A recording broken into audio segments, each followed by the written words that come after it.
quelqu'un qui qui est conscient et qui est en train de s'étouffer. Alors, la première chose, c'est de la personne qui est en train d'étouffer. Alors, si on fait que M. Nicolas est en train de s'étouffer sur probablement quelque chose qu'il a mangé soit à déjeuner ou à l'heure du dîner, c'est fort probable que c'est relié à la nourriture. Monsieur commence à tousser.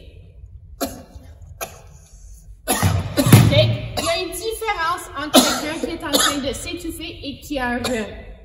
Alors, premièrement, la première chose que vous allez faire, c'est aller demander, est-ce que vous êtes correct? Si monsieur dit non, ok, gardez un coup d'œil sur lui, ok? Ne laissez pas cette personne quitter l'endroit seul. Ok, so moi je vais suivre s'il veut aller à la salle de bain. La raison pour cela, c'est si tout à coup il tombe non conscient, on ne sait pas combien de temps il était dans les vestiaires ou dans la salle de bain, et là, il pourrait être mort. On ne sait jamais. Alors, quand on entend qu'il ne tousse plus, et on voit ceci, signe universel pour quelqu'un qui est en train d'étouffer, c'est les deux mains où ils vont chercher leur gorge. OK? So on voit qu'on n'entend plus le tout. Je lui demande, est-ce que je peux t'aider? S'il dit oui, super, je veux l'aider immédiatement. Alors, premièrement, je me place toujours derrière la personne et ne jamais à côté. Parce que si tout à coup il tombe non conscient, je n'ai pas la base pour l'attraper. Alors, je mets un pied entre ces deux pieds. Alors, le pied le plus confortable. Alors, on peut supporter s'il tombe. Ou s'il tombe par en avant, je peux l'attraper. Alors, OK, on est ici. Mes deux pieds, un de mes pieds entre ces deux pieds. Un pied en arrière pour me garder plus une base. Je trouve le nombril avec mon pouce. Alors, c'est environ là. Je mets le nombril, pas comme ceci. Je ne lui donne pas le pouce en l'air. Je veux pas que mon pouce rentre dans son bedon.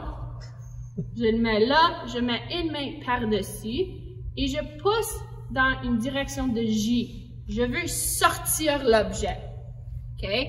Alors, je mets pas mal de force. Je vais pas le faire sur monsieur, mais je veux donner assez de force pour sortir l'objet. OK?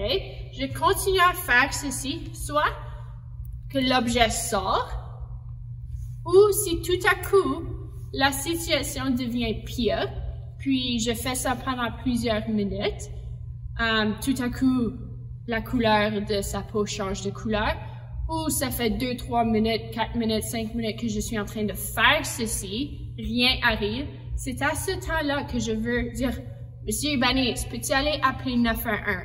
OK? Lorsqu'il a fait ça, je continue à faire les mouvements de J jusqu'à temps que 911 arrive et ils autres prennent contrôle. Je ne veux pas leur voir sur la rue et tout à coup laisser la victime.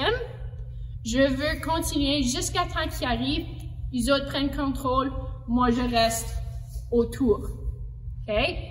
Si